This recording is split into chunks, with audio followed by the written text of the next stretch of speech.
Hola amigos, ¿qué tal? ¿Cómo están? Bienvenidos a Verdad Relativa.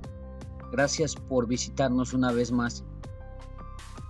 Últimamente se ha hablado mucho sobre la enfermedad de desgaste crónico que ha afectado a ciervos y alces en los Estados Unidos y parte de Canadá. Sin embargo, esta no es una enfermedad nueva. Esta enfermedad fue identificada en 1967. Posteriormente se dieron casos en diferentes países, pero fueron muy aislados y sin ninguna repercusión. En el video a continuación les traigo retazos de una conferencia de prensa donde se anuncia una supuesta cura, entre comillas, para la llamada enfermedad de desgaste crónico. El ponente es Jan Ibland, que pertenece a Unified Sportsmen of Pennsylvania. Y en contraparte, una entrevista a Ted Nuget, que es un activista y un famoso músico. There were way more sheep than cattle until scrapies came in, which is that CWD version for sheep, mad cow in bovines, and Creutzfeldt-Jakob in humans.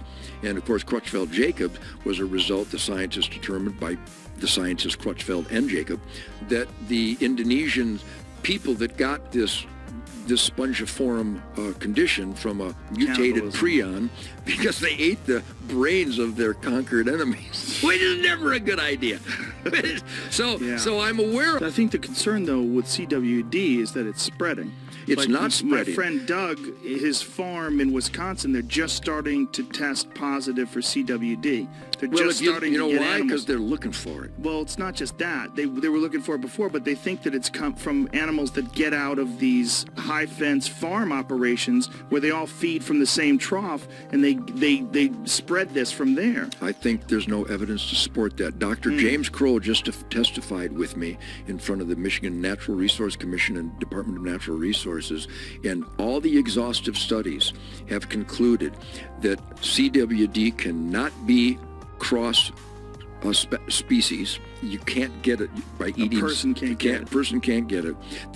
They had macaw monkeys get it, but that's because they injected massive quantities into the brain of the macaw monkey. Otherwise, they couldn't get it. The Wyoming Game and Fish Department continues work on a multi-year study to evaluate the effectiveness of a vaccine against chronic wasting disease. Chronic wasting disease is a fatal neurological disease of elk, deer, and moose, but is not thought to affect humans. We're here today to announce that we have discovered the real cause of CWD and that we have a cure for field application in 12 to 18 months. As Phil stated, chronic wasting disease, or CWD, was first identified in Pennsylvania in 2012.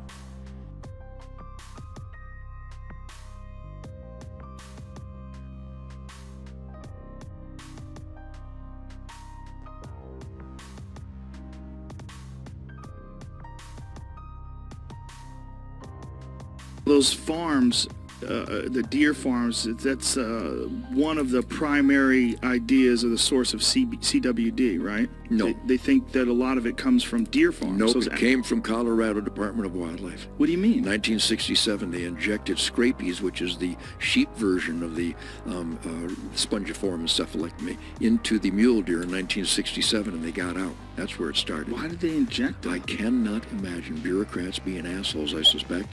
And so that... Since then, it has continued to spread within the state and now is on the edge of the Pennsylvania elk range. Both deer and elk are vulnerable in Pennsylvania, and long-term studies in other states, as well as my own wildlife disease research with elk, indicate that if there is not a dramatic change to our current CWD disease management approach, that we will face the effective extinction of deer and elk in Pennsylvania for generations, likely for a century. Of all this stuff, but believe me when I tell you, live on the Joe Rogan podcast, the CWD hysteria is a scam. More deer are killed in Michigan every year by feral dogs than all the deer ever worldwide by CWD.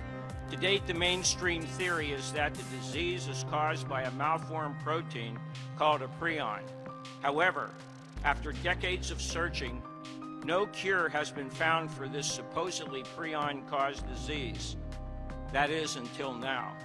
Dr. Frank Bastian in his lab at Louisiana State University has discovered that CWD is actually caused by a previously unknown bacteria called spiroplasma, and that prions are simply a byproduct of the bacterial infection. Breakthrough discovery is a game changer in that it's now possible to develop a vaccine, an antibiotic to prevent and cure CWD. It's to be done like Jonas Salk's vaccine cured polio. Dr. Bastian has developed a three-step approach to stop the disease. First, within possibly a year, he will develop a diagnostic hunter test kit that will permit hunters to who have immediately harvested their deer, they'll be able to test it for infection in the field at the point of harvest. Considering that the incubation period of the disease in deer is very long, at 12 to 18 months, such a test kit is vital in determining whether your deer is disease-free and safe for human consumption. Your deer could appear completely healthy, but still be infected. Now you will immediately know if it's infected. By the end of the second year, Dr. Bastian plans to develop an injectable vaccine that's primarily for captive deer and elk, representing possibly the only way to prevent the collapse of the deer farming industry. In the third year, he will design an oral or nasal vaccine to be administered to wild deer and elk. With Dr. Bastian's discovery and ongoing research, we now are set on a path to end this disease and pending nightmare in Pennsylvania, across America, and throughout the world. Let me share with you the significance of this breakthrough discovery and what would happen if we were to continue on our current path without Dr. Bastian's discovery, without the field application of his vaccines, and without his continuing research. The ongoing threat to deer and elk in Pennsylvania is a catastrophe in the making, and we risk the loss of deer, elk, and moose throughout North America if CWD is not immediately addressed with real remedial measures. The resulting impacts to natural ecosystems and our environment from the removal of our dominant herbivores is unimaginable. As catastrophic as are these CWD impacts, things will get worse, much worse. Dr. Bastian has discovered this CWD bacterium in domestic sheep, goats, and cattle. It's mad cow disease. And CWD-related diseases have appeared in other wild animals, including mink, camels, and big cats, placing lions and tigers in the crosshairs. This is not likely the end of the list of animals that are at risk, and if not now contained, the bacterium could spell disaster to worldwide natural ecosystems. Now let's throw gasoline on the fire. Humans may be at risk. Scientists have found that some species of monkeys, our close primate relatives, are susceptible to CWD. The exhaustive studies have concluded that CWD cannot be cross species. You can't get it by eating. A person can't get it. Person can't get it. They had macaw monkeys get it, but that's because they injected massive quantities into the brain of the macaw monkey. Otherwise, they couldn't get it. Dr. Bastian has discovered this bacterium in association with similar neurological diseases in humans, especially Creutzfeldt-Jakob disease, CJD, and he believes there is a linkage with Alzheimer's disease, Parkinson's, and ALS, Lou Gehrig's disease.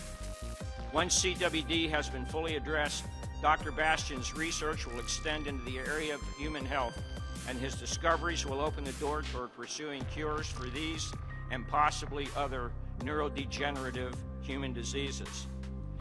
Dr. Bastian has been able to isolate this disease from human-infected patients with CJD, Creutzfeldt-Jakob disease. He has isolated it from sheep, scabies disease. He has isolated the bacterium from CWD-infected deer.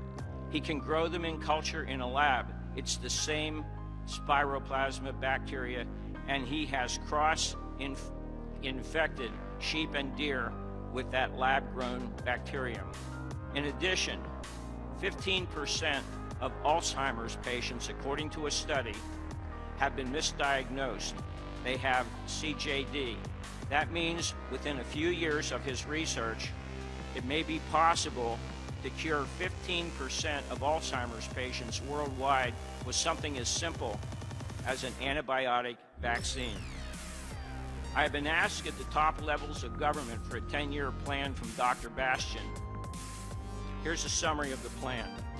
We will be able to protect humans from potential lethal effects of CWD in 12 to 18 months.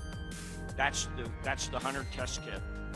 We will be able to implement vaccines toward eradicating CWD in 2 to 3 years. We will test a cure for scrapie in sheep, mad cow disease, and TSEs in wildlife in 5 years. We will develop and test the cure for human Creutzfeldt-Jakob disease, CJD, in 5 to 6 years. We will test the cures for human ALS, Parkinson's, and Alzheimer's diseases in 6 to 7 years, and we will implement antibiotic and/or bacteriophage cures for human TSEs in 8 to 10 years. Dr. Bastian's discovery is historic and may well represent one of America's most important conservation and human health achievements. He's going to win a Nobel Prize with this. CWD is a lie. CWD has killed 58 deer in Michigan, so they claim. The DNR has authorized the slaughter of tens of thousands. Who's the enemy of the deer hunter?